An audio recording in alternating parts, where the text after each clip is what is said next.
কো বয়ান আল্লাহর নবী সাল্লাল্লাহু আলাইহি ওয়াসাল্লাম বলেন, মিথ্যা কসম কেটে যারা পণ্য বিক্রি করে, এখন বর্তমানে ব্যবসায়ীদের মধ্যে অধিকাংশ ব্যবসায়ী মিথ্যা কথা ছাড়া ব্যবসা করে না। মনে করেন এবারে এই একটা আলু কিও চাচা এটা কেজি কত, কয় আপনি আমার এখন মানুষ, আপনি আইসেন দোয়ানো আমি আচ্ছা আমি সবাই 50 টাকা করে বেশি, আপনি এখন মানুষ আপনার লেগে আমি 40 টাকা রাখাম।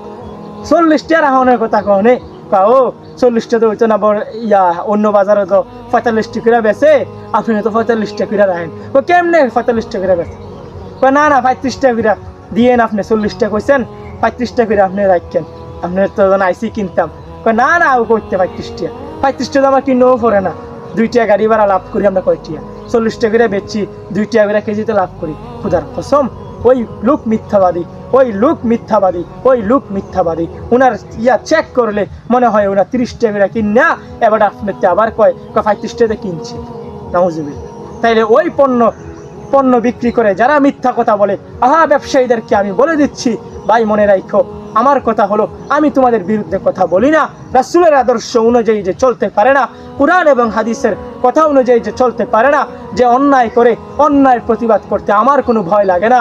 কারণ আমি একজন যুবক, আমি তোমাদেরকে বলছি শুধরে যাও। হাসরের ময়দানে আল্লাহ তাআলা জীবনও ফিরেও তাকাবেন না। মনে রাখো, এই টাকা দিয়া কুরবানি দিলে কুরবানি হবে না, এই টাকা দিয়ে দান সদকা করলে দান সদকা কবুল হবে না, এই টাকা দিয়ে মানুষকে ঠকাইয়া মিথ্যা কথা বলে যে ব্যবসা করে, খুদার কসম তার কুরবানি তো হবেই না, তার দান সদকা হবে না, তার কিছুই হবে না। তার এই হারাম অংশের টাকা দিয়া যে খায় রক্ত একবারে শুকায়া যাবে। আল্লাহর নবী সাল্লাল্লাহু আলাইহি ওয়াসাল্লাম বলেন, যেই হারাম টাকা দিয়া খেয়ে তার রক্ত হইছে, শরীর হইছে, ওই শরীর জাহান্নামের ইন্ধন হবে। বলেন নাউজুবিল্লাহ।